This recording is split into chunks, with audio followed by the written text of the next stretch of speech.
autoridades, componentes de la Corporación Municipal, miembros del claustro, antiguos profesores, antiguos alumnos, señoras y señores. Sean todos bienvenidos, bienvenidas al acto conmemorativo institucional del 150 aniversario del Instituto Santísima Trinidad de Baeza, en el que se va a proceder a la entrega de la Medalla de Oro de la ciudad por parte de la alcaldesa doña María Dolores Marín al centro. Muchas gracias a todos por su asistencia. Preside el acto el excelentísimo señor don Javier Imbroda Ortiz, consejero de Educación de la Junta de Andalucía.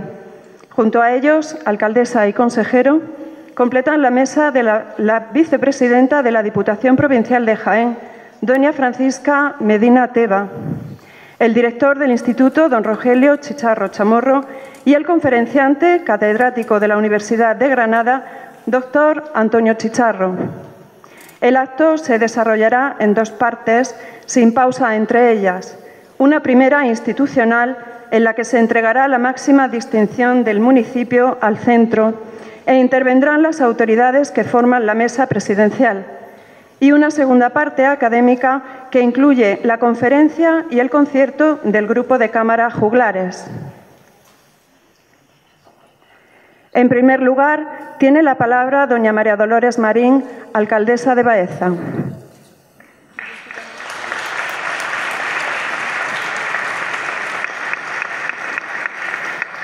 Muy buenas tardes a todos y a todas. Es muy difícil empezar dando un saludo cariñoso y dando la bienvenida, porque hoy todos los que estamos aquí estamos en nuestra casa. Todos los que nos encontramos aquí venimos con el sentimiento de venir a nuestra casa y así quiero transmitirlo a quien hoy nos acompañan por primera vez, a nuestro consejero, al que quiero agradecerle en nombre de la ciudad su presencia hoy aquí en un acto tan importante para la comunidad educativa en general de la ciudad de Baeza, como para el ayuntamiento, que, como bien decía quien me ha precedido en el uso de la palabra, entregamos la máxima distinción que la ciudad tiene dentro de su reglamento de distinciones y honores. Quiero darle un afectuoso también y cariñoso saludo y, sobre todo, reconocimiento por el trabajo que lleva desempeñando durante todo este tiempo para preparar este acto a su director, a Rogelio Chicharro, que hoy nos ha congregado aquí a todos nosotros y a todas nosotras para poder celebrar este acontecimiento. Por supuesto, a la vicepresidenta de la Diputación, a Francisca Medina, a Paqui Medina, que siempre nos acompaña y que hace que la Diputación esté siempre presente en la ciudad de Baeza y sea parte de la ciudad de Baeza. Y, por supuesto, a quien va también a intervenir y que me acompaña en la mesa, Antonio Chicharro, también un querido hijo de la ciudad, que seguro nos va a deleitar con una extraordinaria exposición. Y, por supuesto, quiero saludar a los antiguos alcaldes, a Leocadio, a Eusebio y a Javier, que están aquí presentes, al rector de la Universidad de Jaén, a Juan Gámez, también a la vicerrectora de la Universidad Internacional, a la delegada del Gobierno que se encuentra entre nosotros, al delegado de Educación, bienvenido también, a la Guardia Civil, al representante de la Guardia Civil de la Academia, que se encuentra también hoy aquí, a la Corporación Municipal, a los directores de los centros docentes que nos acompañan también.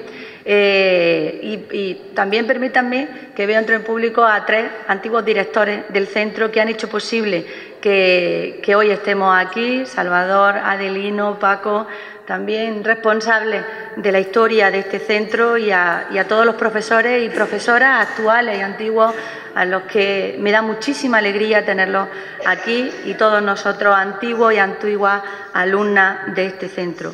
Hoy tengo la magnífica oportunidad de dirigirme a todos ustedes y no puedo comenzar sin expresar mi más cordiales y afectuosos saludos de bienvenida a tantas personas como hoy nos hemos dado cita aquí para celebrar los 150 años de vida ininterrumpidos al servicio de la educación de los jóvenes baezanos y pueblos cercanos, que es un orgullo para mí como alcaldesa, maestra y antigua alumna de este centro.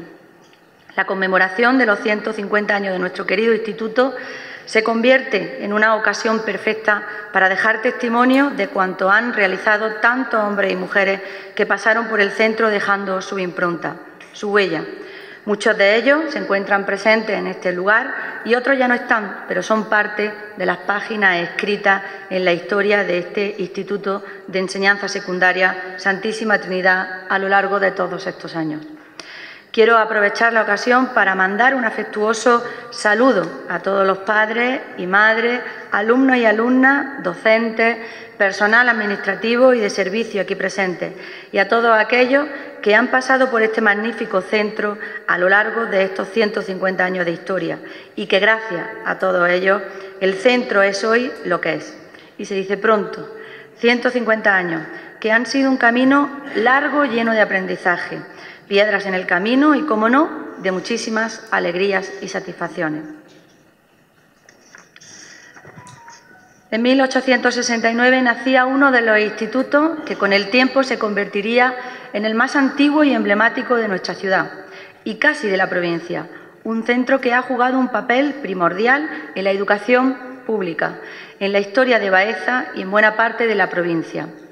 Una institución con un gran legado material e inmaterial, heredera de la Universidad Renacentista impulsada por el doctor de la Iglesia, Juan de Ávila. Su ubicación no podría ser más especial, un edificio hermoso que alberga en sus aulas la más especial de cuantas tiene Baeza, el aula del ilustre profesor don Antonio Machado, uno de los espacios que más visitas recibe de nuestra ciudad y de la provincia. Un instituto con una brillante trayectoria que llega hasta nuestros días, más activo que nunca y que goza de una salud fantástica. Un centro abierto, moderno, que recoge cada día los frutos que siembra a lo largo de sus años de historia. Una institución que busca y pide respeto. Un ejemplo de innovación y de adaptación a nuevos tiempos reflejado en acciones que la han llevado a recibir hace tan solo una semana un premio por su contribución educativa y su programa contra la homofobia, integrado por contenidos y acciones de prevención y tratamiento de la homofobia. Un centro TIC y bilingüe, totalmente adaptado a la educación moderna de nuestros días. Un instituto que no solo es rico en patrimonio arquitectónico, bibliográfico, documental y científico, y también pedagógico, sino en valores tan necesarios en nuestra sociedad. Sin duda, una brillante trayectoria que hoy homenajeamos y que me llena de orgullo poder vivirla en primera persona y tan cerca, como docente, como antigua alumna y como alcaldesa de esta ciudad, que lo ha visto crecer y adaptarse a cada tiempo. Para mí es todo un honor poder hacer entrega hoy de la medalla de oro de la ciudad a tan prestigioso centro. No hay familia que no tenga algún miembro que haya pasado por esta aula. Gracias, muchísimas gracias a todas y cada una de las personas que hoy nos acompañan. Estoy segura que seguiremos celebrando muchos aniversarios más y, sobre todo, trabajando por una educación pública de calidad como hasta ahora, llena de valores que transmitir de generación en generación, con excelencia cultural y educativa. Muchísimas gracias.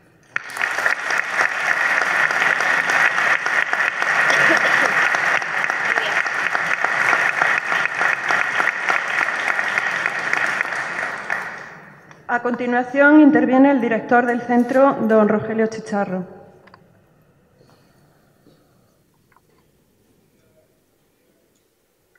Sin ánimo de intervenir, le voy a dar paso a Filo para que lea el acuerdo plenario, me dice el director.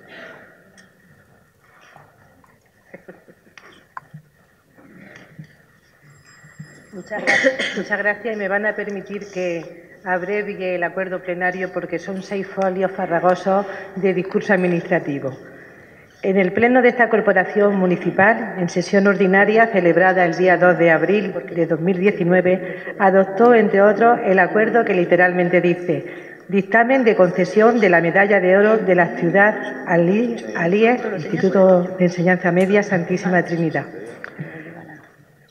Visto que se cumplen los requisitos establecidos en el procedimiento de reglamento de honores y distinciones de nuestro ayuntamiento, en consecuencia se propone la concesión de la Medalla de Oro de la Ciudad de Baeza al Instituto de Enseñanza Media de Enseñanza Secundaria Santísima Trinidad, considerando justificada la concesión en base a que hunde sus raíces en la que fue Universidad de Baeza, una institución fundada en 1538 y de la que fue su impulsor y patrono el doctor de la Iglesia San Juan de Ávila, uno de los personajes más importantes vinculados a la historia de la ciudad. El Ayuntamiento, desde que fue clausurada su universidad, demandó ante el Gobierno y persiguió la creación de un instituto para Baeza, y no cesaron sus reivindicaciones educativas hasta que no fue un hecho, siendo el segundo instituto creado en la provincia de Jaén. En el año 1910, el Instituto General y Técnico, como en ese momento se determinaba, quedó incorporado económicamente a los presupuestos generales del Estado e integrado en el Ministerio de Instrucción Pública. Por su aula, a lo largo de estos 150 años, han pasado miles y miles de estudiantes. Sirva como dato que llegó a contar en el primer tercio del siglo XX con unos 1.500 alumnos, que ha llevado su sello en las actividades que posteriormente han realizado en su vida profesional, laboral y personal. Y por último, es el primer centro educativo público de nuestra ciudad que a lo largo de su historia se ha convertido sin duda en una de las instituciones más entrañables y queridas de los baezanos y baezanas y en un referente académico. Por tanto, visto el acuerdo de la Junta General Local de fecha 22 de marzo de 2019, el informe emitido por el Secretario General de fecha 25 de marzo del mismo año y que se cumplen los requisitos establecidos en el procedimiento de reglamento de honores y distinciones del Ayuntamiento y, en consecuencia, el Pleno de la Corporación Municipal, por unanimidad de los presentes, 16 votos a favor, otorga y declara la concesión de la Medalla de Oro de la ciudad de Baeza al Instituto de Enseñanza Secundaria Santísima Trinidad. Lo firma el secretario y la alcaldesa.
Excelentísimo señor consejero de Educación de la Junta de Andalucía, don Javier Imbroda, ilustrísima señora alcaldesa de Baeza, doña María Dolores Marín, ilustrísima señora delegada del Gobierno andaluz en Jaén, doña María Isabel Lozano, señor delegado territorial de Educación, don Antonio Sutil, señora vicepresidenta de la Diputación Provincial, doña Francisca Medina, señor rector magnífico de la Universidad de Jaén, don Juan Gómez, señora vicerrectora de la Universidad Internacional de Andalucía, doña María de Ángeles Peinado, señores concejales del excelentísimo Ayuntamiento de Baeza y demás autoridades que hoy nos honran con su presencia, compañeros del claustro del Instituto Santísima Trinidad, antiguos directores del centro, don Adelino Santos, don Antonio Ruiz Bonosvino, don Francisco Ruiz, don Salvador García, querido profesor don José Luis Martín, primera medalla de oro del Instituto, antiguos alumnos y profesores, querida alumna más veterana que ha asistido al acto, Pilar, amigos y amigas todos. No cabe duda de que hoy es una jornada memorable para el Instituto Santísima Trinidad de Baeza. Celebramos un importante aniversario, nada menos que 150 años. Y este día luminoso nos hemos pasado un poco. Y este precioso patio renacentista engalanado y la presencia de todos ustedes así lo corroboran. Muchas gracias a todos.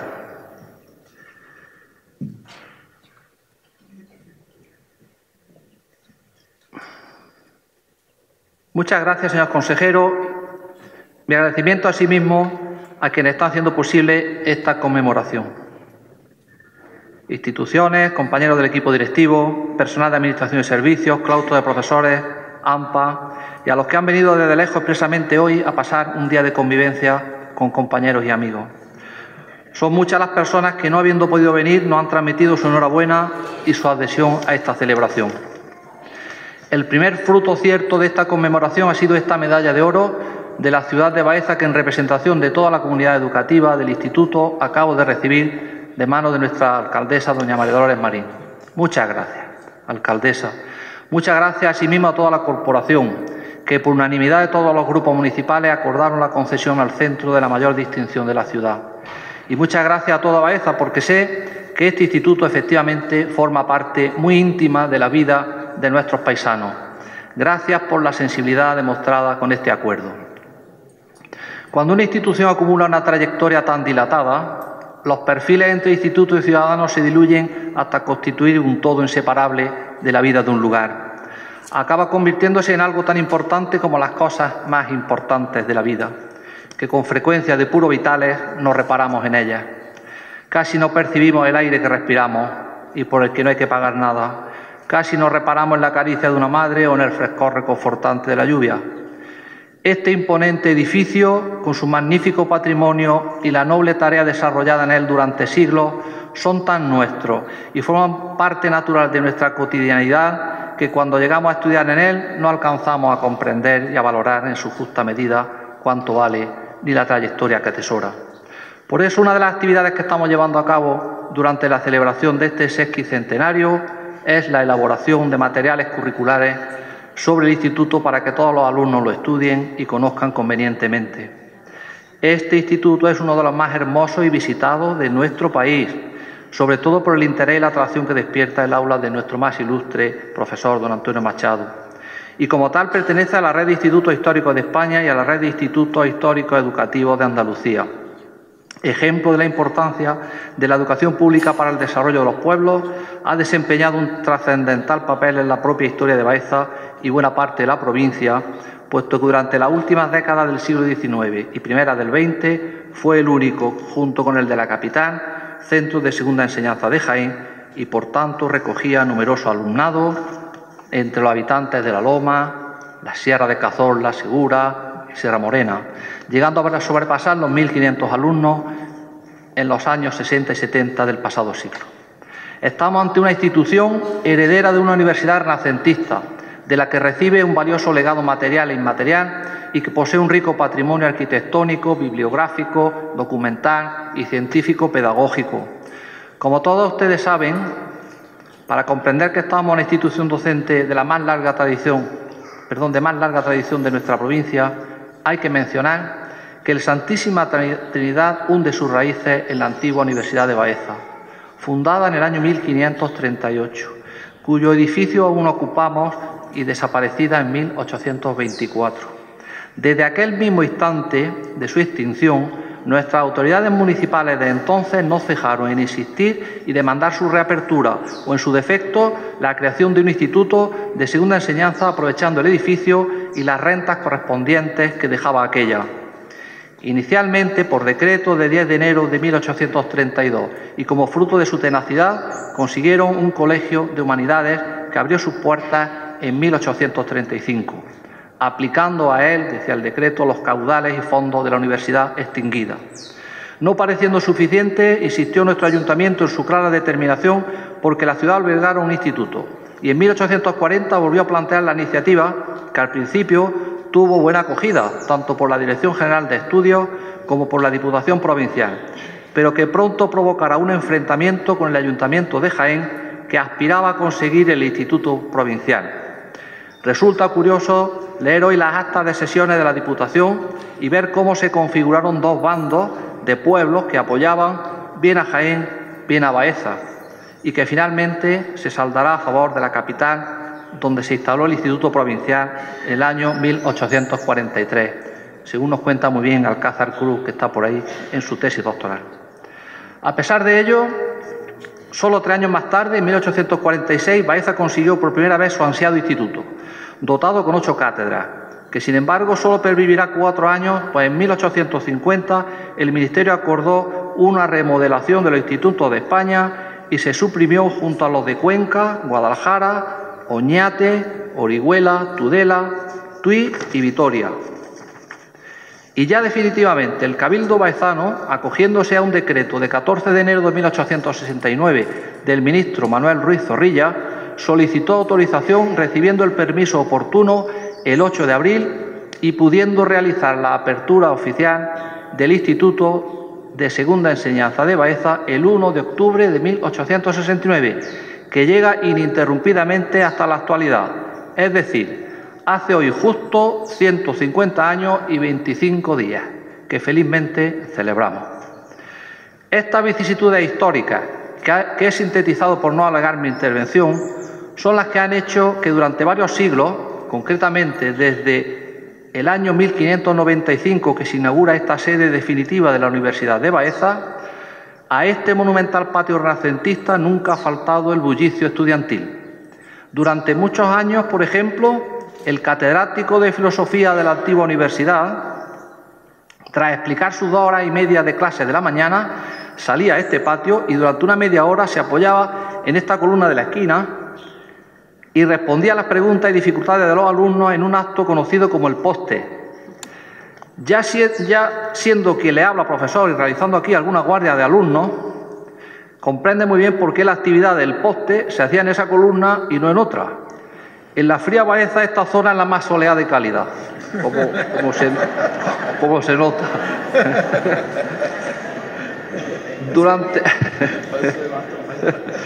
Durante muchos años, los sábados, las 3 catedráticos de súmulas, lógica y filosofía se reunían con sus alumnos en el teatro, nuestro solemne paraninfo para las conclusiones y ejercicios de recapitulación.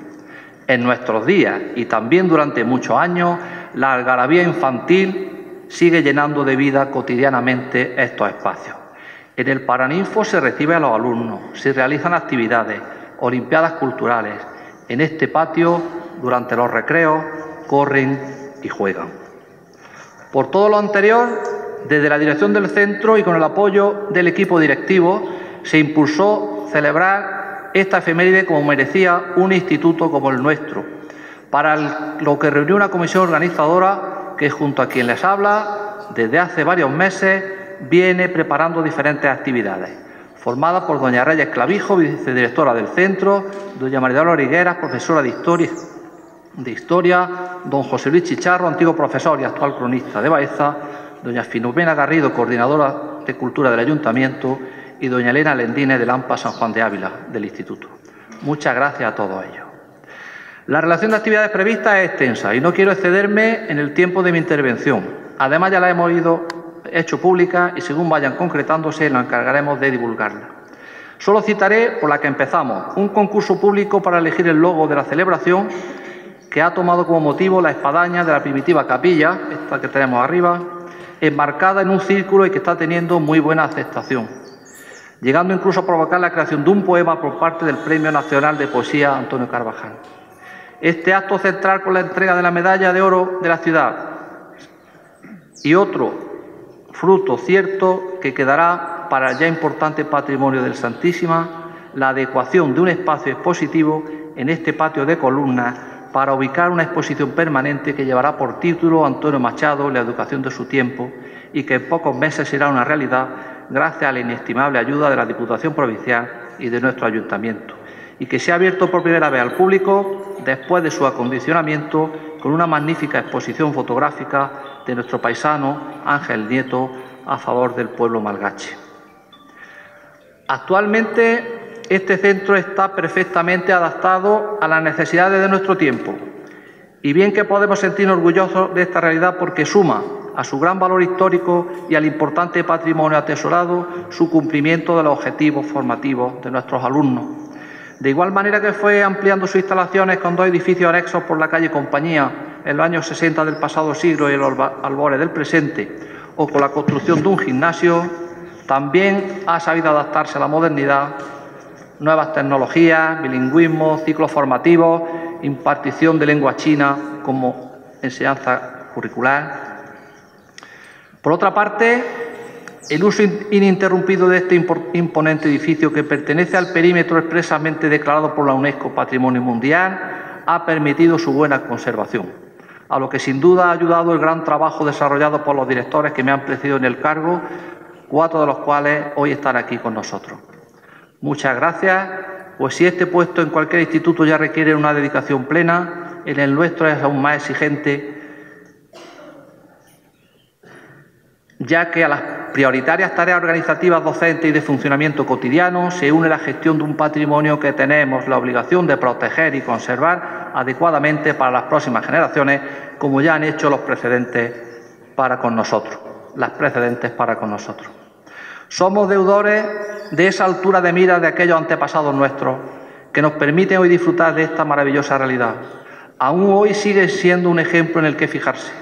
Solo tendríamos que preguntarnos qué hubiera pasado con todo esto si los concejales que insistentemente reclamaron un instituto para Baeza hubiesen bajado los brazos y desistido ante la primera dificultad y no lo hubieran conseguido. Sencillamente, la historia y la realidad de nuestra ciudad hubieran sido completamente diferentes y seguro que peor. Queremos hacer partícipes a todos los ciudadanos de la felicidad de esta celebración, por lo que ya anuncio que desarrollaremos este curso una jornada de puertas abiertas para que visiten su instituto quienes deseen, que también vamos a invitar a los alumnos de los centros educativos de la ciudad a realizar una visita y que sean los propios alumnos del Santísima quienes los guíen y expliquen todo lo necesario.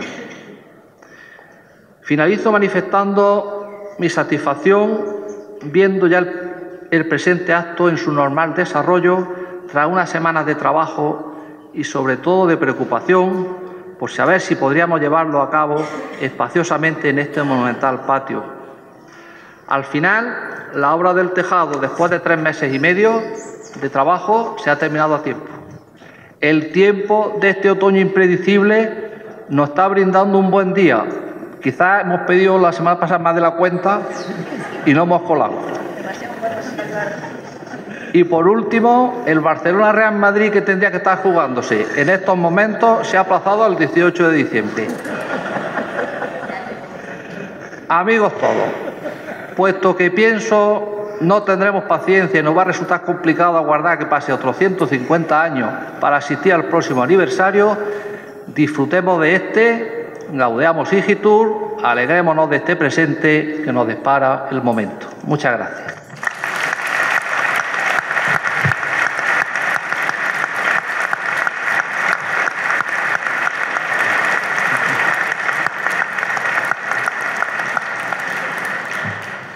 Seguidamente tomará la palabra la vicepresidenta de la Diputación Provincial de Jaén, doña Francisca Medina Teba. Sí, muchas gracias y buenos días a todos y a todas. Señor consejero, alcaldesa, amiga, señor director, profesor, rector de la universidad, vicerrectora, delegada del Gobierno, delegado, corporación municipal, compañeros concejales y concejalas, resto de autoridades. También saludar a la comunidad educativa aquí presente de todo este periplo, de todo este tiempo. De verdad que para mí en este momento, representando a la Diputación Provincial, es un orgullo, es un honor poder estar en este magnífico patio renacentista, esta magnífica ciudad, y compartir con todos ustedes pues este solemne acto de entrega de la medalla de oro de la ciudad al Instituto. La verdad es que felicitar al Instituto, por supuesto, y más después de todo la trayectoria que ha estado relatando el director. Yo tuve la gran oportunidad de ver cómo trabaja este instituto y su proyecto educativo en la pasada semana con la entrega de un premio precisamente por un proyecto que están desarrollando aquí contra la homofobia. Y bueno, mi más sincera enhorabuena también por aunar ese estupendo, solemne y esplendoroso pasado que tiene este centro, pero por supuesto también por todos esos proyectos educativos y toda la trayectoria que tiene en este momento presente. Desde la Diputación Provincial saben que todo lo que tenga que ver con nuestra provincia, sobre todo con los municipios que son menores de 20.000 habitantes, que son nuestra principal ocupación y preocupación, pues el poder estar aquí y participar en un proyecto tan emblemático y tan importante como es precisamente ese espacio expositivo al que aludía el director sobre Antonio Machado y la educación en su tiempo, pues es un auténtico honor poder colaborar en que efectivamente sea una realidad para disfrute de, por supuesto, todos los vecinos y vecinas de Baeza, pero por supuesto para todas las personas que diariamente visitan esta magnífica ciudad. Hablaba también antes con el profesor de un libro que también se va a editar a través, como saben ustedes, del Instituto de Estudios Jiennenses, que es un organismo que vela de manera muy especial por todo lo que tiene que ver con libros, con todas las publicaciones de nuestra provincia, y que está además, de paso también lo digo, tenía la oportunidad de hablarlo también con el profesor, con el doctor, de una digitalización de ese archivo que está haciendo de manera magnífica. Así es que yo poco más que ponerme, como siempre, a través de la Diputación a disposición, por supuesto, de la alcaldesa de Baeza, para que sigamos construyendo, para que sigamos haciendo esa educación que al final de su intervención nos decía también la alcaldesa, esa educación pública y de calidad que todos y todas queremos y por la que todos y todas trabajamos día a día. Muchas gracias.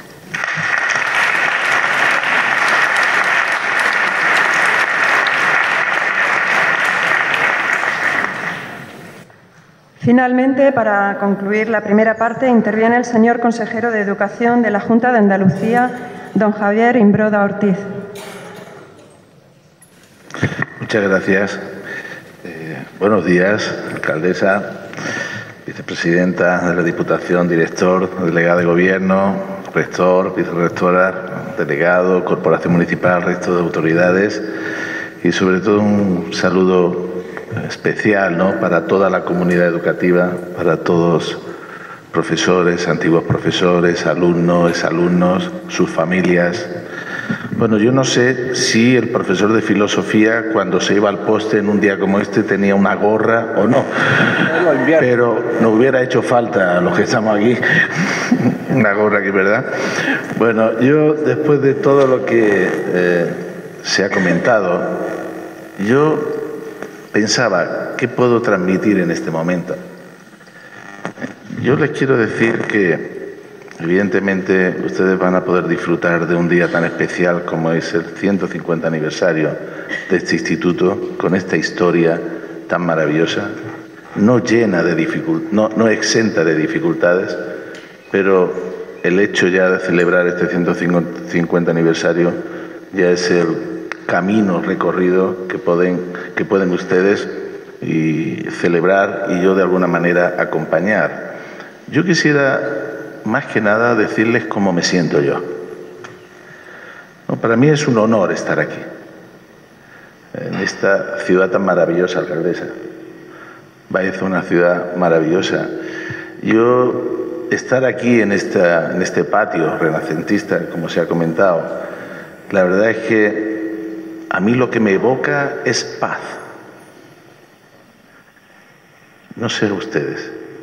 A mí me evoca paz, que evidentemente es perfectamente compatible con el bullicio posterior del recreo, de las actividades varias que los jóvenes puedan desarrollar aquí, en su instituto. Pero a mí me evoca esto. Evidentemente, este instituto es un ejemplo fundamentalmente de humanismo.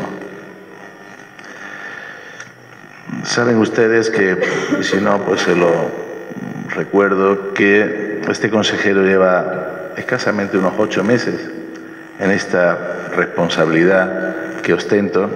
Siempre digo educación y deporte, son las dos.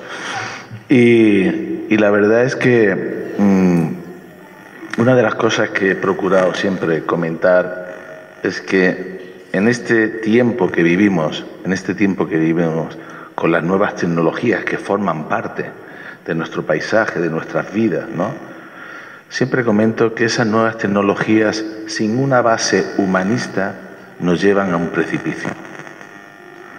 Creo que el Instituto Santísima Trinidad representa esa base humanista y que es perfectamente compatible con todos los proyectos de innovación que ustedes ya tienen en marcha.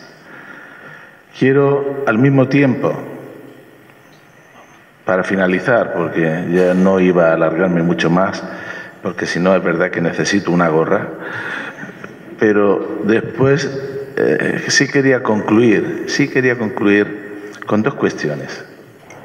Siempre he comentado también que no hay sistema educativo en el mundo más importante que el docente. No lo hay. Las escuelas son lo que sus docentes quieren que sean. Nosotros estamos, desde luego, en las responsabilidades que tenemos para facilitar, para ayudar, para apoyar esa educación pública de calidad por la que todos compartimos y queremos luchar por ella. Yo quería hacer esa reseña, pero también quería quedarme con unas palabras que don Antonio Machado les dedicó a don Leopoldo de Urquía, un gran director de este instituto, en el que decía, refiriéndose a él, cuando falleció en 1915, decía don Antonio Machado que don Leopoldo de Urquía era un modelo de profesores porque a la competencia del ramo del saber que cultivaba unía una verdadera vocación pedagógica. Fíjense ustedes, una verdadera vocación pedagógica, algo tan actual. Y más que un catedrático, finalizaba, era un maestro en el alto y noble sentido de la palabra. Yo quiero concluir con estas palabras de don Antonio Machado, que refleja muy bien qué trayectoria ha tenido este instituto, que hoy cumple sus 150 años, y yo felicito a toda la comunidad educativa, a los que están, a los que no están, al personal docente, al personal no docente, que es fundamental en el funcionamiento de cualquier centro educativo y sobre todo a Baeza. Muchas gracias.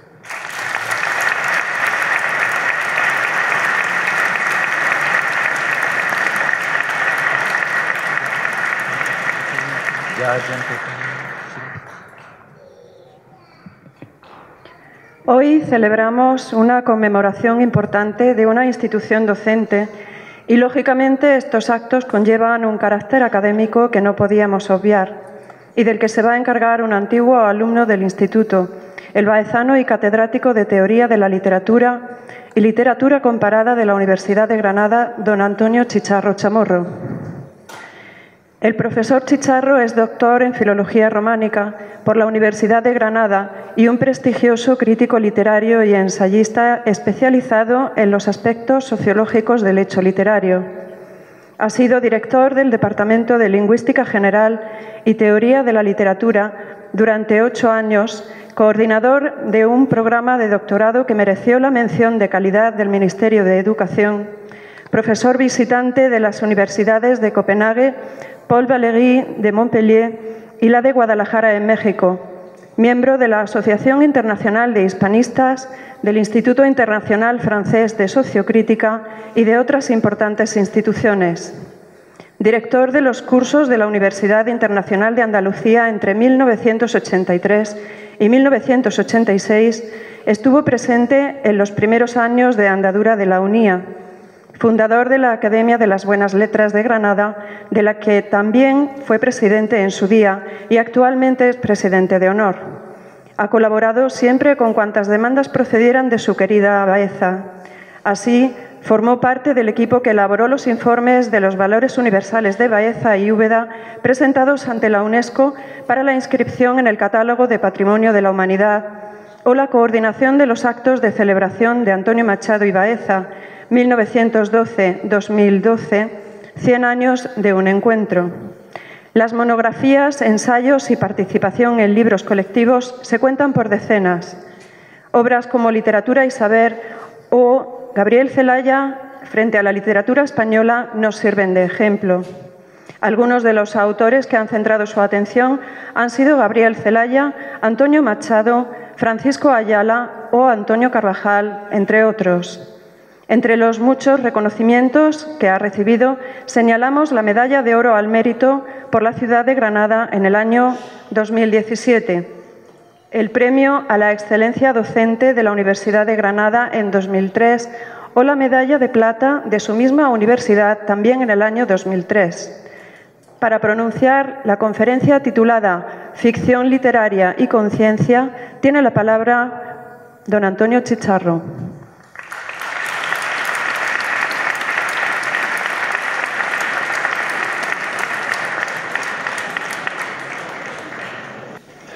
Muchas gracias por esa presentación tan afectuosa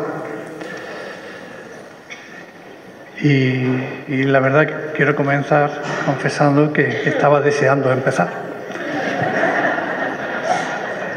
Estaba deseando empezar a hablar porque sí, el sol es fuerte y ya tenemos una reserva de vitamina D. Un saludo a todos los presentes, a las autoridades, por supuesto, a mis antiguos amigos, compañeros. Casi podría nombrar parte de esta asistencia por todo y cada uno de los nombres aquí, pero no lo voy a hacer.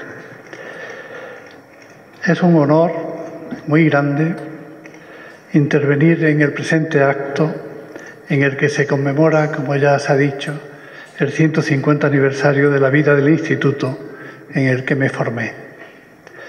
Y en este sentido, hago mías las palabras del escritor Massaou, quien al ser preguntado que de dónde se sentía, dado que había nacido en París, en 1903, hijo de padre alemán y de madre francesa, se traslada con sus padres en 1914 a Valencia y se nacionaliza español en 1916. Y después, pues, al exilio, donde ya murió en Ciudad de México hace unos años. Pues bien, ahora una pregunta que se le hizo a Massaou, que de dónde se sentía, respondió: lo he dicho muchas veces y lo han repetido hasta la saciedad. Uno es de donde hace el bachillerato, que es decir, que uno es de donde nace conscientemente al mundo, a los sentidos, al amor.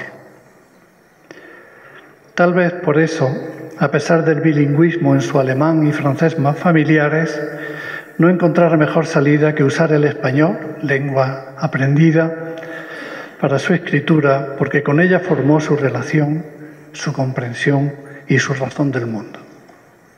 Pues bien, puedo afirmar que además de ser de Baeza por nacimiento, no puedo sino sentirme de aquí por haber cursado el bachillerato en este centro más que centenario. Lo que sin duda, y visto ya desde la atalaya de la edad, fue un extraordinario privilegio. Y no me refiero con ello solo a haber sido usuario de estos espacios arquitectónicos. Tuve la suerte de recibir mis clases de sexto de bachillerato en el aula de Antonio Machado, todavía habilitada para la docencia, hoy museo. Tuve también la necesidad, no tanto la suerte, de jugar a balonmano en la capilla de San Juan Evangelista, porque no teníamos espacio y había que ejercitar aquellos potros, ¿no?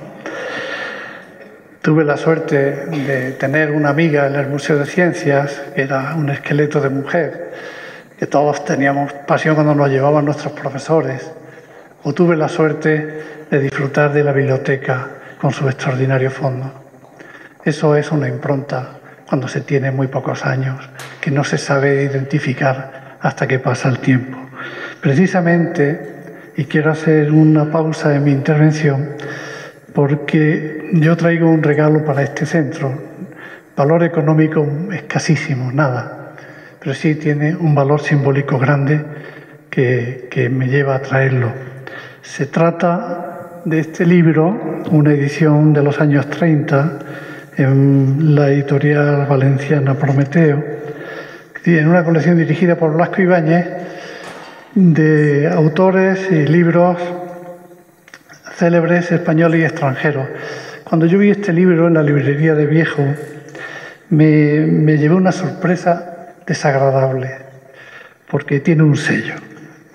Este libro, que es una edición de Guillén de Castro, La Mocedades del Cid, más 2 obras más, tiene un sello que pone Patronato de Misiones Pedagógicas. Ese patronato lo crea Fernando de los Ríos en los años 30 de la República para dotar de libros y de medios y de cultura a todas las zonas rurales de España que no tenían acceso. Compraba ediciones, se crearon más de 3.000 bibliotecas y este libro es patrimonio del Estado. Y como es patrimonio del Estado, yo quiero que vuelva al Estado en la biblioteca de este centro. Así es que se lo regalo a la institución.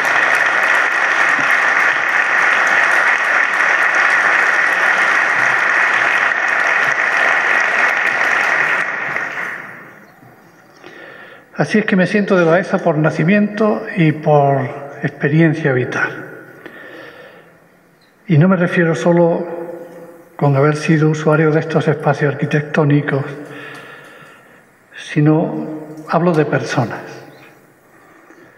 Esto es de profesores y profesoras, y aquí tenemos a don José Luis Martín, que fue profesor mío de filosofía, precisamente en el aula de Antonio Machado, muy bien preparados, más pacientes que autoritarios, y aquellos tiempos no eran fáciles, con aquel adolescente que siempre apuraba un segundo más la hora del recreo en este patio, los 30 minutos de libertad vigilada que teníamos de 11 a 11:30. Allí, en compañía de mis amigos muy leales, en esa edad los amigos son siempre leales y forman parte del propio proyecto de vida de uno mismo. Allí, bajo este sol, entonces en invierno muy dulce, o bien entre nieblas que también llegaban a la espadaña, o cuando era la primavera y llegaban hasta aquí las fragancias del aire, de las hojas nuevas y las flores, pues aquí pasé los más inolvidables años de mi vida. Tal vez esta afirmación mía pueda servir para que se hagan una idea de lo mucho que agradezco la invitación para el tiempo que celebro yo también este aniversario, dirigirme a ustedes en este patio que tan importante ha sido para todos los aquí presentes.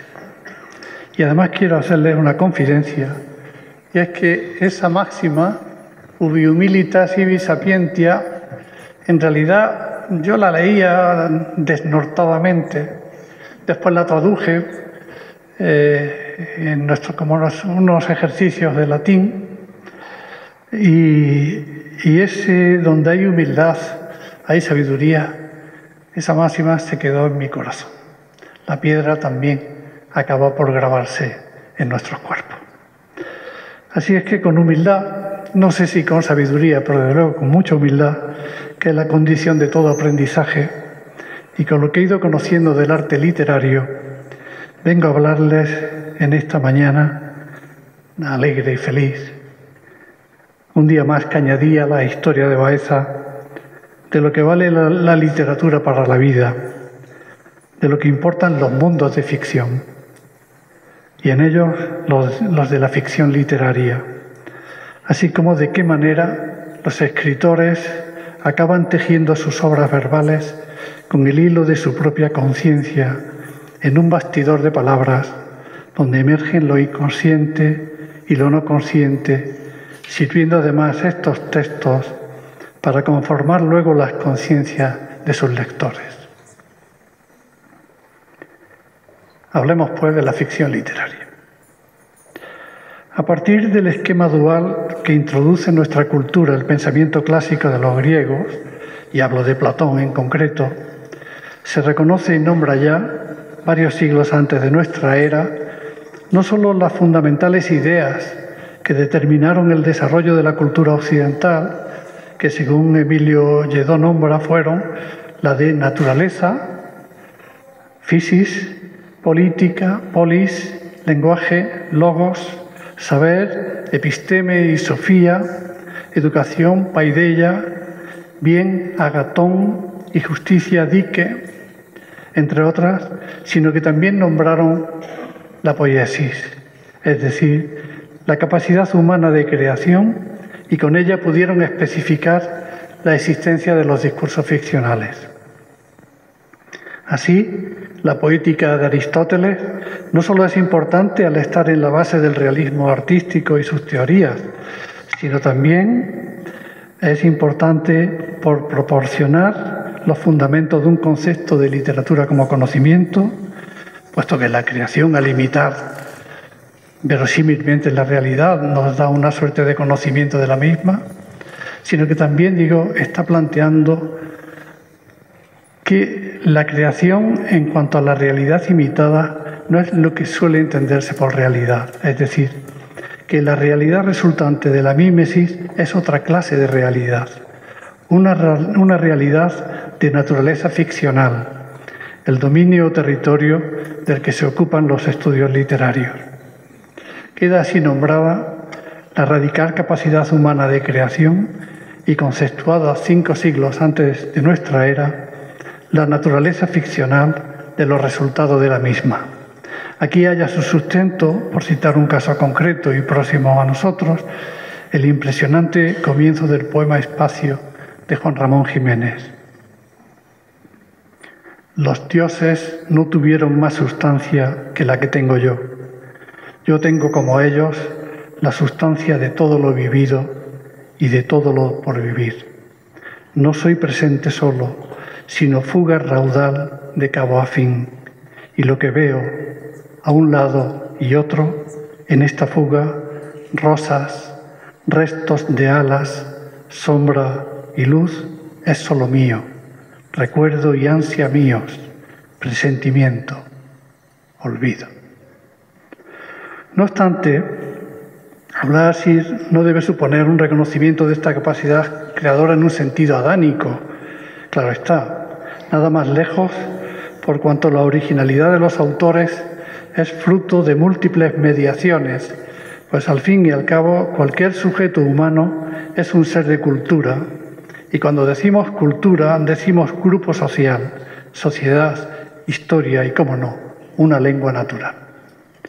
Ahora bien, dando un paso más, cabe hacerse algunas preguntas a este respecto, como las que siguen. ¿Tienen utilidad estas ficciones? Y en el caso de que sí fuera, ¿de qué utilidad se trata? ¿A dónde apuntan estos mundos? Perdón, estoy leyendo con las gafas de sol y no me he dado cuenta, perdón. Una falta de educación. Bueno, pues lo intentaré.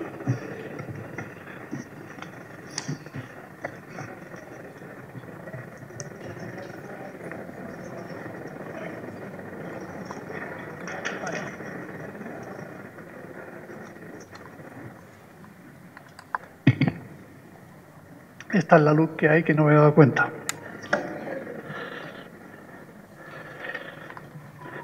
Decía, esas preguntas con una intención retórica, obviamente, porque ya conozco la respuesta, de si tienen utilidad estas ficciones y, en el caso de que así fuera, de qué utilidad se trata. ¿A dónde apuntan estos mundos verbales de ficción en cuanto a resultados discursivos de una conciencia creadora? ¿Qué papel tiene en su activación el receptor y cómo actúan las ficciones de los sujetos lectores? Voy a tratar de responder brevemente, muy brevemente, a estas preguntas. Como suele decirse, la literatura no sirve para nada. Inequívoco signo, por otra parte, de su incalculable valor, paralelo por lo demás a lo que afirma aquel antiguo adagio castellano que hiciera suyo el poeta Antonio Machado: por mucho que valga un hombre, nunca tendrá valor más alto que el valor de ser un hombre. Podríamos afirmar con él, análogamente, que por mucho que valga una ficción, nunca tendrá valor más alto que el valor de ser una ficción. Pues bien, la radical inutilidad del arte y de la literatura, sancionada por la moderna filosofía de Kant al hablar del arte como una finalidad sin fin, presupuesto en que se han sustentado las poéticas formales, por supuesto que es una verdad a medias y necesita una matización.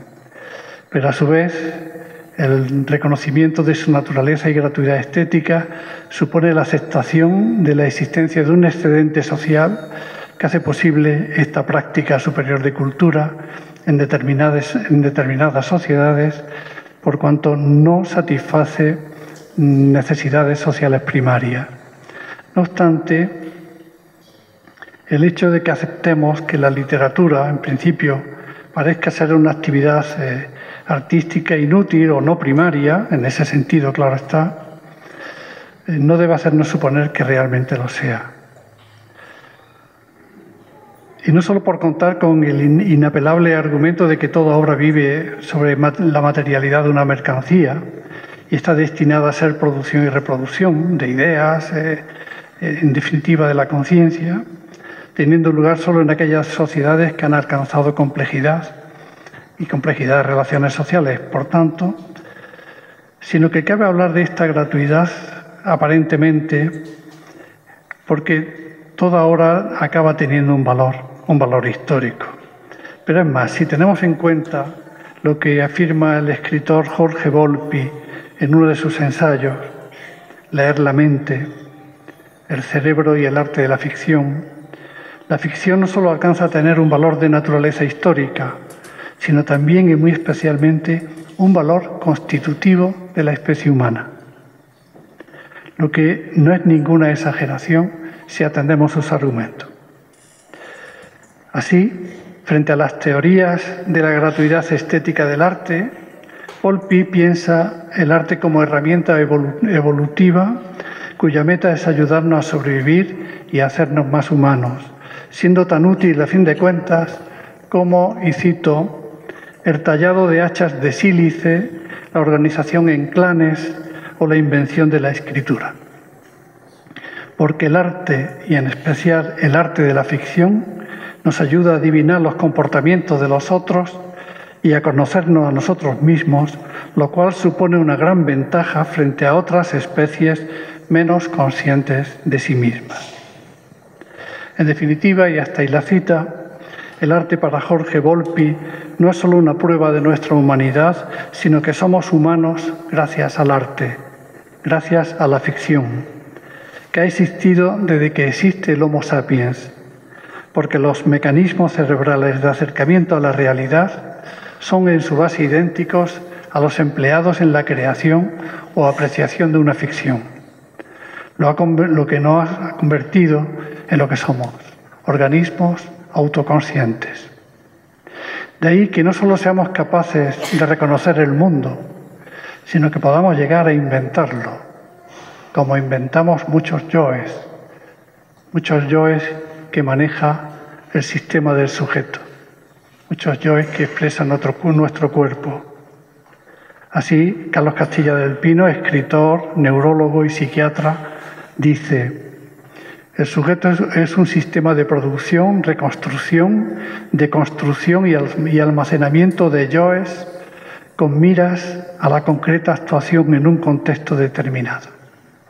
Hay yoes imaginados, anticipados, proyectos de yoes actualizados y yoes fantaseados y soñados.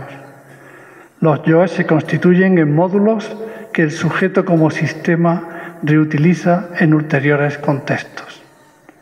El sujeto controla la actuación del yo creado para la situación y lo modifica si su actuación no es del tipo adecuado para el logro de su propósito. El lugar del sujeto es el neocórtex prefrontal, el del yo, el cuerpo, y lo que el sujeto le exige hacer para la interacción real o virtual. Por tanto, no solo imitamos la realidad, sino que la inventamos, la creamos e incluso nosotros podemos desdoblarnos.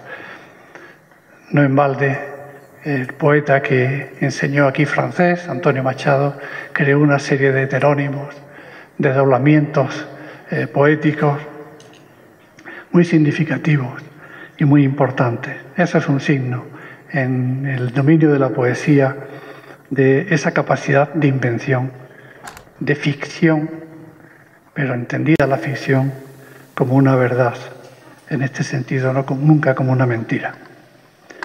Pues bien, volviendo al argumento de Volpi, un argumento cognitivista que nos sitúa, por supuesto, un paso más allá de la mímesis entendida en su más restrictivo y grosero sentido, no solo se relativiza el que seamos testigos de la realidad, sino que se subraya con él nuestra humana condición de artífices de la misma. El yo habría surgido así como un centro estructurador creado por el cerebro, lo que subraya con la afirmación de Castilla del Pino, que percibe y recrea la realidad sin medida, haciendo como si la realidad de nuestra mente, en efecto, se correspondiera con esa realidad inaprensible que nos es sustraída a cada instante.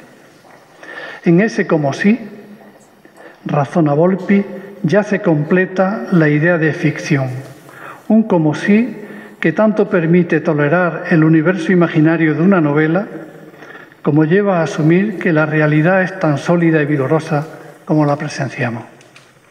Esto explica que los humanos seamos rehenes de la ficción y la vivamos con la misma pasión con la cual nos enfrentamos a lo real. Porque esas mentiras, entre comillas, también pertenecen al dominio de lo real. Este argumento es el que le lleva a afirmar que el hecho de que vivamos otras vidas en la ficción es un juego con ganancias evolutivas en cuanto transportan ideas de una mente a otra y por ello deja de ser un pasatiempo meramente estético. Por ello la belleza no deja de ser un cebo evolutivo para atraernos hacia la información escondida detrás de la fachada. Por ello, y leo sus palabras, la belleza es el tirabuzón que nos encamina hacia conjuntos de ideas que nos alientan a comprender mejor el mundo, a nuestros semejantes y, por supuesto, a nosotros mismos. En todo caso, reconocido el papel crucial de la ficción sin adjetivos y de la ficción literaria en los seres humanos, Volpi no reduce a esta última al desempeño de un papel meramente evolutivo, por cuanto, además de ayudarnos a experimentar vidas y situaciones ajenas, nos permiten allegar información social importante, toda vez que la literatura es una porción esencial de nuestra memoria compartida. Por eso afirma que los cuentos y novelas nos han hecho quienes somos y que, vuelvo a citarlo, en los relatos del mundo se encuentra lo mejor de nuestra especie, nuestra conciencia, nuestras emociones y sentimientos, nuestra memoria, nuestra inteligencia, nuestras dudas y prejuicios, acaso también la medida de nuestro albedrío. Así pues, y hasta ahí la cita, si la ficción es una herramienta para explotar la naturaleza en cuanto la ideamos, es porque la ficción es también la realidad. Por ello, la ficción resulta capital para nuestra especie y las obras literarias, más que entretenernos y embelezarnos, nos hacen humanos. ¿Y en qué consiste ese hacerse humanos gracias a la literatura? Estos argumentos poderosos, por lo menos para mí, resultan inapelables por lo que respecta a la importancia que tiene esa capacidad de ficción en nuestra especie y en especial en lo que se refiere a la afirmación final de que la literatura nos hace humanos, otorgándole una inequívoca utilidad a la belleza verbal, tal como viene a ocurrir con la naturaleza, donde la belleza es una trampa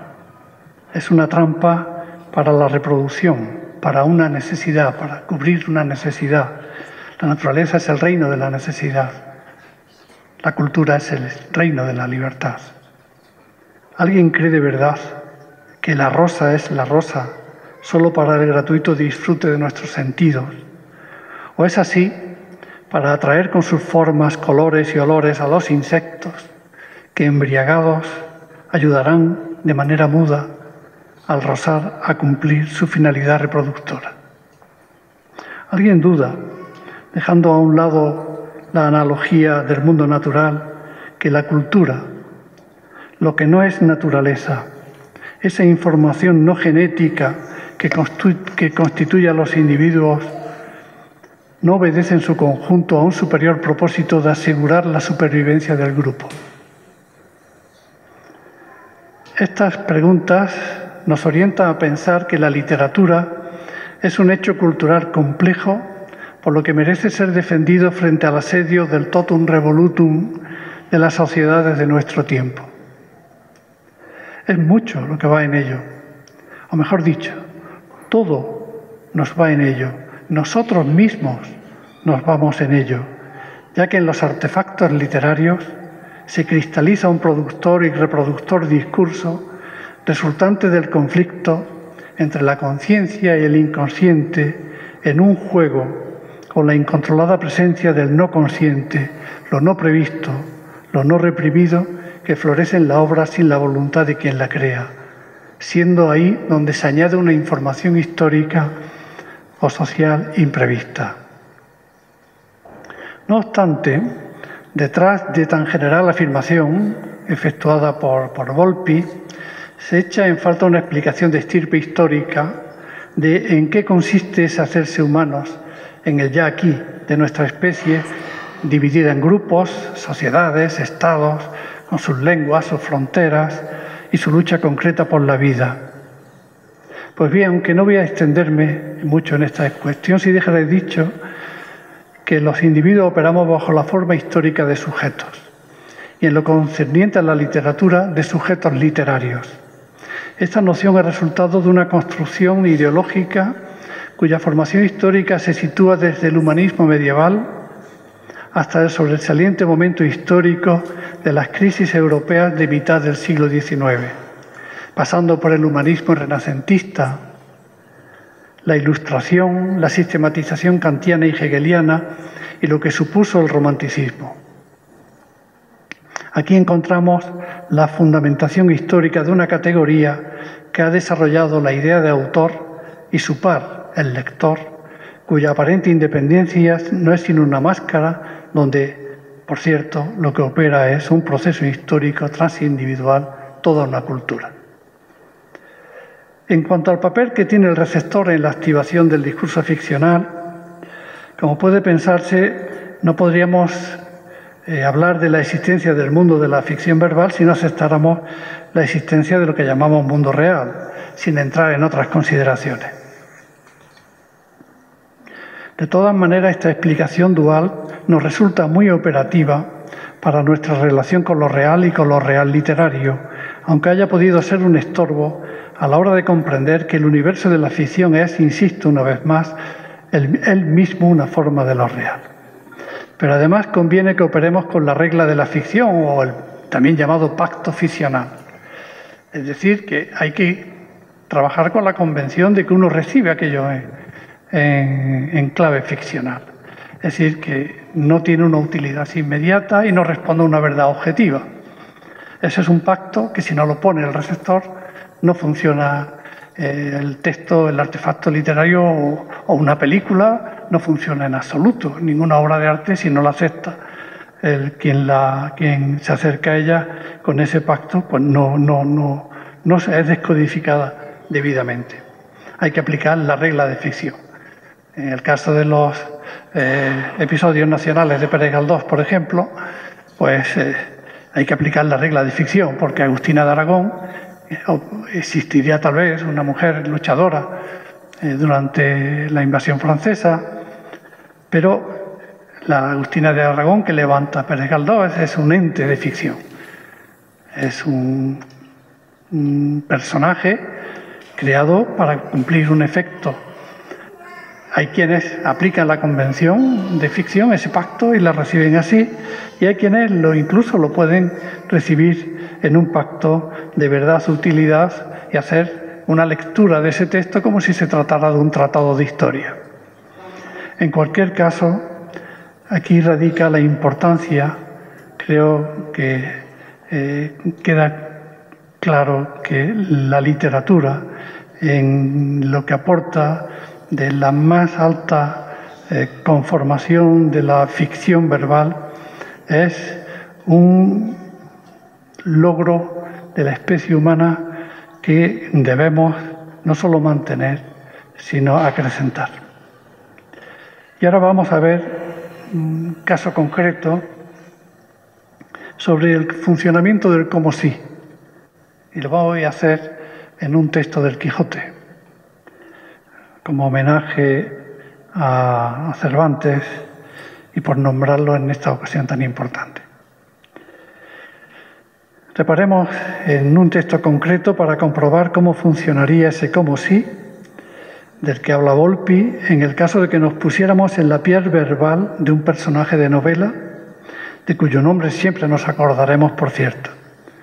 Hablo de Don Quijote y más en concreto traigo aquí el famoso capítulo 11 de la primera parte de la famosa novela, que se titula de lo que sucedió a Don Quijote con unos cabreros, y que, como un íntimo homenaje a mis profesores, aquí simbolizados por don José Luis, pues quiero leer. Es breve, pero quiero leer para que haya una palabra digna esta mañana además aquí.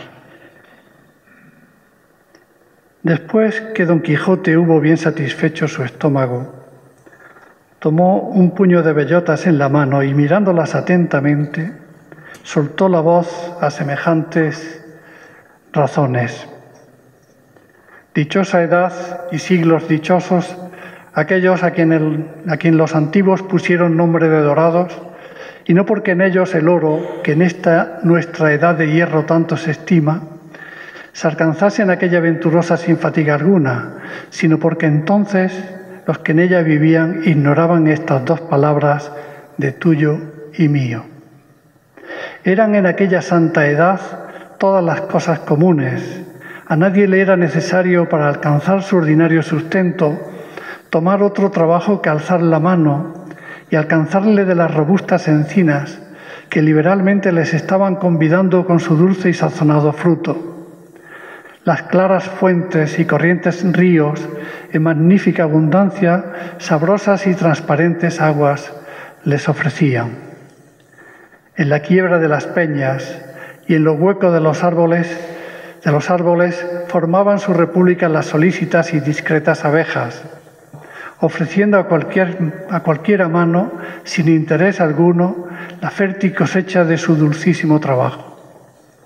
Los valientes alcornoques despedían de sí, sin otro artificio que el de su cortesía, sus anchas y livianas cortezas, con que se comenzaron a cubrir las casas sobre rústicas estacas sustentadas, no más que para la defensa de las inclemencias del tiempo. Todo era paz entonces, todo amistad, todo concordia. Aún no se había atrevido la pesada reja del corvo arado a abrir ni visitar las entrañas piadosas de nuestra primera madre, que ella, sin ser forzada, ofrecía por todas las partes de su fértil y espacioso seno lo que pudiese hartar, sustentar y deleitar a los hijos que entonces la poseían. Entonces sí que andaban las simples y hermosas zagalejas de valle en valle y de otero en otero, en trenza y en cabello, sin más vestidos que aquellos que eran menester para cubrir honestamente lo que la honestidad quiere y ha querido siempre que se cubra. Y no eran sus adornos de los que ahora se usan, a quien la púrpura de Tiro y los por tantos modos martirizada seda encarecen, sino de algunas hojas verdes de lampazos y yedra, entretejidas con lo que quizá iban tan pomposas y compuestas como van ahora nuestras cortesanas con las raras y peregrinas invenciones que la curiosidad ociosa les ha mostrado. Entonces se decoraban los conceptos amorosos del alma simple y sencillamente del mismo modo y manera que ella los concebía, sin buscar artificioso rodeo de palabras para encarecerlo. No había la fraude, el engaño ni la malicia, mezclándose con la verdad y llaneza. La justicia se estaba en sus propios términos, sin que la osasen turbar ni ofender los del favor y los del interés, que tanto ahora la menoscaban, turban y persiguen. la ley del encaje aún no se había sentado en el entendimiento del juez, porque entonces no había que juzgar ni quién fuese juzgado. Las doncellas y la honestidad andaban, como tengo dicho, por donde quiera, solas y señoras, sin temor que la ajena desenvoltura y lascivo intento le menoscabasen, y su perdición nacía de su gusto y propia voluntad. Y ahora, en estos nuestros detestables siglos, no está segura ninguna, aunque la oculte y cierre otro nuevo laberinto como el de Creta, porque allí, por los resquicios o por el aire, con el celo de la maldita solicitud, se les entra la amorosa pestilencia y les hace dar con todo su recogimiento al traste, para cuya seguridad, andando más los tiempos y creciendo más la malicia, voy a poner voz de Don Quijote. Ahora, voz retórica, fuerte, siempre tenía un uso retórico de la lengua, el registro que le da. De esta orden soy yo, hermanos cabreros, a quien agradezco el gasajo y buen acogimiento que hacéis de mí, que hacéis a mí y a mi escudero, que aunque por ley natural están todos los que viven obligados a favorecer a los caballeros andantes, todavía, por saber que sin saber vosotros esta obligación me acogisteis y regalasteis, es razón que con la voluntad a mí posible os agradezca la vuestra. Toda esta larga arenda, dice el narrador, que se pudiera muy bien excusar, dijo nuestro caballero, porque las bellotas que le dieron le trujeron a la memoria la edad dorada y antojósele hacer aquel inútil razonamiento a los cabreros, que sin responderle palabra, embobados y suspensos, le estuvieron escuchando. Recordado, conocido este texto, ¿qué lector se atreve a pensar que es un loco el que habla? ¿Dónde está el disparate, la imprudencia, el descontrol ante la ordenada mostración que el personaje hace no solo de lo que sabe del mundo clásico, por sus lecturas, sino muy en especial de los principios que rigen su conciencia, de los principios que rigen su acción, hasta el punto de mantener embobados a los cabreros? El único que iba al árbol donde estaba el vino era Sancho. El personaje sabe quién es, sabe lo que quiere y es consciente de la degradación social en la que vive la sociedad de la que forma parte. La sociedad en esa ficción es para él muy real. Por eso, una vez armado caballero, sale a los caminos a enderezar la marcha de su mundo, ahora en la edad de hierro, en busca de emular a sus héroes caballerescos. Pues bien, el sentido y significación de Don Quijote como héroe novelesco constituye uno de los aspectos más atendidos en el estudio de esta famosa obra. Es verdad que nuestro personaje no es asimilable a nombres clásicos de héroes como Aquiles, Ulises o Eneas. Esta novela puede relacionarse, como no, con la Odisea, la Ilíada o la Eneida, en el hecho de que es una narración externa de acciones que implican hazañas y viajes peligrosos, pero una narración en clave paródica, en absoluto épica. Es decir, no es digna para la memoria de un pueblo o un grupo social humano unido por una lengua y una cultura, aunque, por cierto, se haya convertido en el Quijote en una obra supracultural, una obra de la literatura universal. En todo caso, nuestro personaje es un héroe al modo de los caballeros andantes, el tipo de Amadís de Gaula, como todo el mundo sabe, pero es un héroe inverso. Es un héroe alterado para situarlo por la vía del contraste paródico frente a los personajes centrales de las novelas de caballerías que reinaron en el gusto literario en la península ibérica durante el siglo XVI.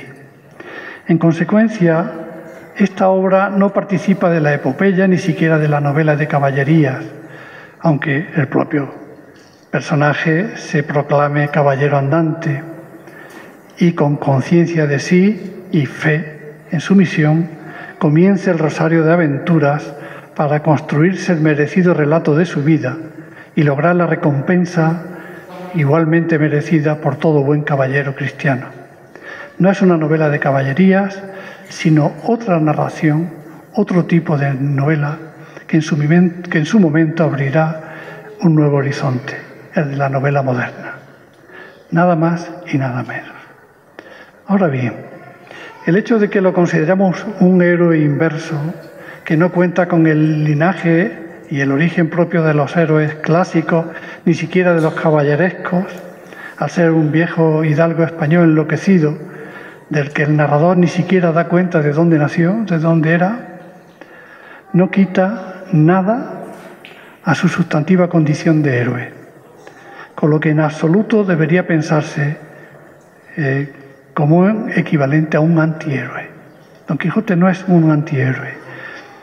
Por ejemplo, Ortega y Gasset dice de este personaje: la querencia es real, pero lo querido es irreal.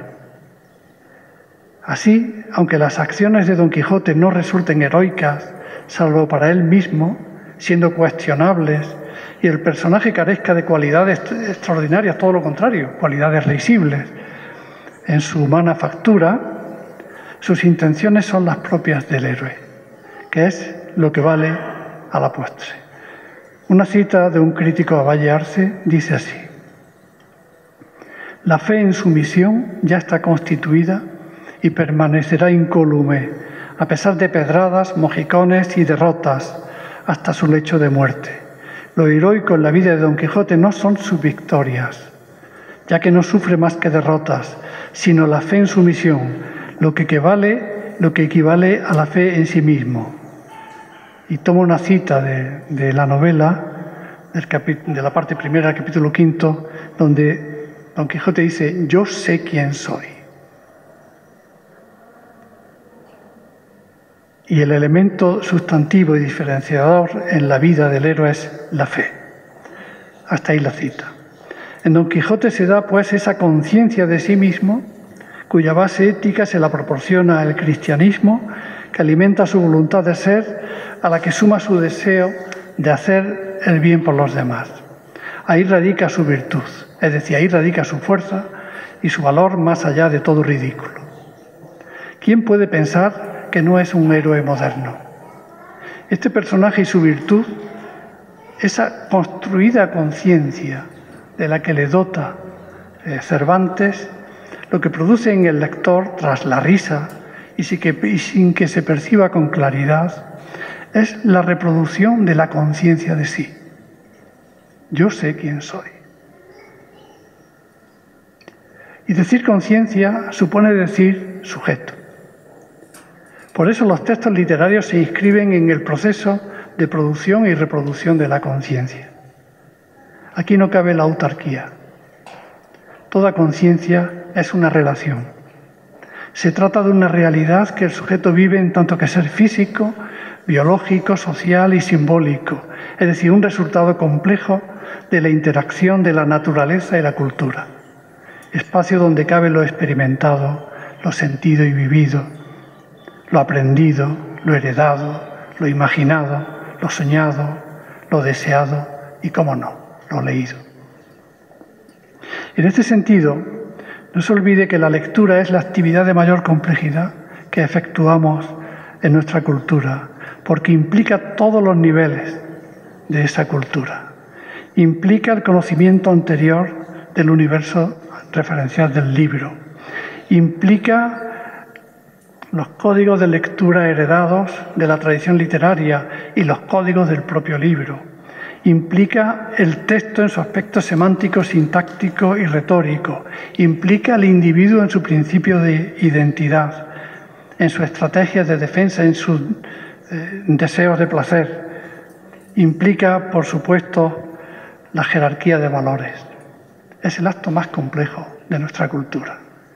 ¿Quién de los aquí presentes no ha salido mutado después de leer un poema, un libro o haber visto una película que le haya especialmente conmovido? Salimos siendo otros, cambiados, mutados. Emoción, la emoción estética viene del verbo latino movere, cambiar, mover, mutarse. A partir de aquí puede comprenderse el mucho bien que hacen los institutos, todos los centros de enseñanza, en enseñar literatura, en introducir a los estudiantes en los mundos de ficción, en hacerlos perder el tiempo de esta manera, en instruirlos al tiempo que ayudarlos a tomar conciencia de sí y alentar de esta manera que se procuren sus propios juicios y discernimientos y a que construyan su criterio, a que sean personas. Esta tarea merece nuestra mayor celebración, pues con ella no se trata solo de educar e instruir al discente, sino de ayudarlo a ser persona y a que sepa quién es, para que como Don Quijote pueda afrontar la vida, cualquiera sea su signo y, por supuesto, cualquiera que sean las derrotas que reciba, que es lo que más recibimos todos. Con este argumento parece caber poca duda que la literatura merece ser tenida en toda la consideración en la enseñanza. Más horas, enseñanza específica, separada de la lengua, porque obviamente el lector de literatura tendrá más destreza lingüística como efecto secundario, pero no es asimilable a la enseñanza de la lengua española. Es un arte específico. Ahora bien, expuestos los trazos de la conciencia del personaje como si se tratara de una humana conciencia, debemos plantearnos algunas cuestiones relativas a la conciencia de su autor, Cervantes, de quien también obtenemos lección. Queda fuera de toda duda la grandeza utópica de las palabras de Don Quijote y la capacidad que tuvo Cervantes de renovar en el dominio de la ficción un sueño mítico como el de la Edad de Oro que alcanza su existencia en nuestra cultura desde la antigua Grecia, con floraciones latinas, con expresión de casi la totalidad de los motivos que desarrolla el tópico, o sea, el comunismo primitivo, justicia social, autómatos bios, denuesto de las riquezas y, claro está, desconocimiento de la navegación, motivo que no se nombra porque era innecesario, ya que en esa edad pues, no era necesario el viaje, estaba la felicidad completa. El hecho de que Miguel de Cervantes ponga en boca de Don Quijote el relato nostálgico de esa edad dorada, para Don Quijote no mítica, sino muy real. Su sociedad era la Edad de Hierro, vista en estos tiempos de hierro, ¿no? Que es la degradación final del oro, ¿no? El oro, la plata, el bronce y el hierro. No solo confirma el profundo conocimiento que tenía de los clásicos,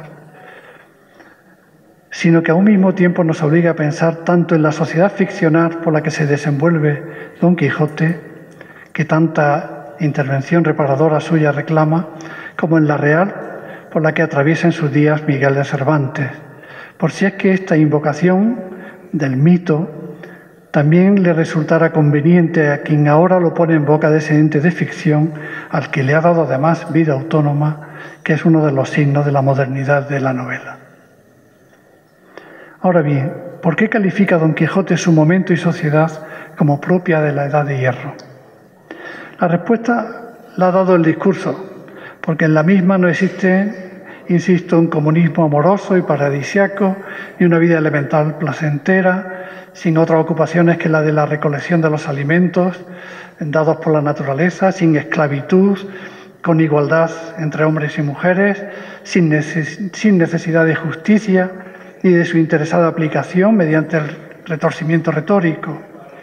Si establecemos un paralelismo entre la caracterización que Ovidio hace de la Edad de Hierro en la Metamorfosis y el modo como rechaza Don Quijote el estado de su propia sociedad, concluiremos que hay confluencia entre ambos.